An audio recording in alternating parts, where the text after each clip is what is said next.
Well, if you check the calendar, it has been more than a year now since the Seattle Supersonics left town and became the Oklahoma City Thunder. I know, we can't believe it. But anyway, the pain of losing our NBA team lingers on for some fans. Seattle documentary filmmaker Jason Reid was so fascinated by the saga of the team's flight to Oklahoma City that he set out to get the story behind the story of what is called Sonicsgate. And Jason is here now to tell us about the film. Jason, glad to have you stopping by on this. Thanks. So you've got the T-shirt on. Yep, Sonicsgate. got the Sonicsgate T-shirt. So the Sonics left town more than a year ago.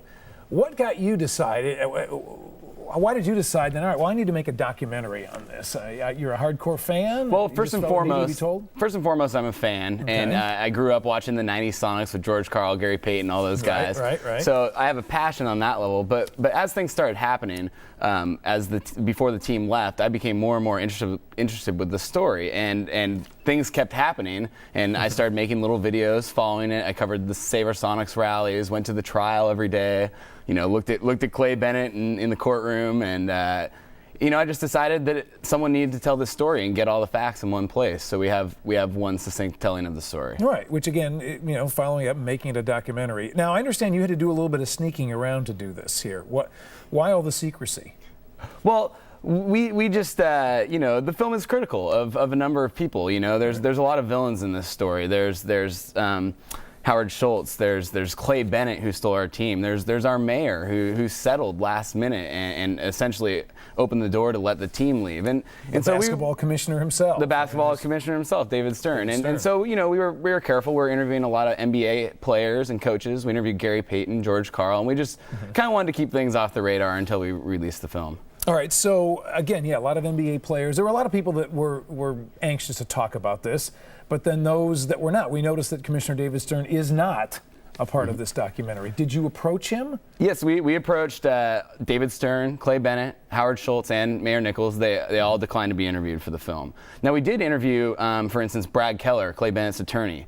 We interviewed City Attorney Tom Carr. So we have different pieces of their story, and we also have the press conferences and everything that they said and things that happened along the way. So you have them in the film. They are in the film, and their views are represented, but unfortunately, we would have liked to have had the opportunity to ask them some hard questions for the film. But sometimes in documentaries, as we've seen in the past, they will use actual news footage or news footage of press conferences and even including reporters. And you did that with our own Chris Daniels, who followed it, who went to New York and really followed it day by day. What did you find most fascinating about that, to include it in the film? I mean, Chris Daniels was at the Board of Governors meeting when Clay Bennett got allowed to relocate the team. The Board of Governors allowed that. And Chris Daniels was there covering it. So we were able to interview him for the movie, and he had a kind of contentious exchange between NBA Commissioner David Stern and himself, and we were able to ask Chris Daniels about it, and it's actually in the movie, this contentious exchange, and it shows kind of the way David Stern was handling the situation.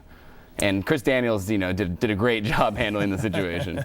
I'm sure he'll be anxious to go see how he looks in your film. I do have to say, there was a stink made about the Sonics leaving town, but I think you and I even talked about it. There are other cities, there are other regions in this country where there would have been a much bigger stink made. It would have been a much bigger deal. The fact that it almost seemed like the city just let the Sonics walk out of town, is that indicative of Seattle not really caring about having an NBA franchise here in the future? I think, Save Our Sonics, the organization, did a fantastic job. There just wasn't a giant, groundswell of tens of thousands of people. When, I think part of it was a result of the team. The team kind of took a turn in the late 90s, early 2000s, and it never really fully recovered to the levels it was at in the 90s. And so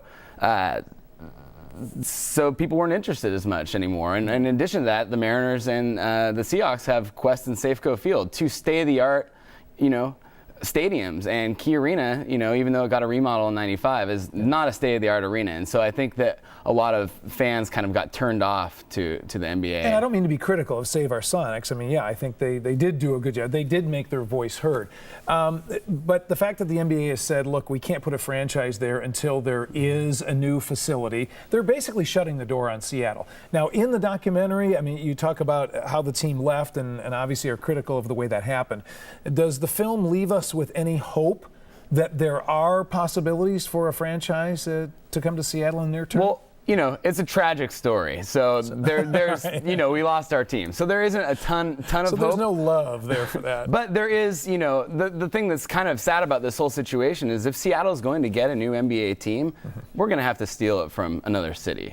There's a lot of NBA franchises in trouble right now, and so we're going to get Memphis, we're going to get Sacramento, we're going to get. I was talking about the Grizzlies or something like that. Yeah, exactly. Canadian team or so something. I mean, that's the unfortunate thing is if we do get a new team, we're going to have to do the same thing to other fans that was done to us here in Seattle. So it's, you know, we can be optimistic towards the future and getting a team back, but and I don't mean to burst the bubble, but with King County dealing with a $56 million budget deficit, the city of Seattle with a $72 million budget, the state committing and doing what it can to stay afloat and put projects together like, you know, a tunnel through downtown.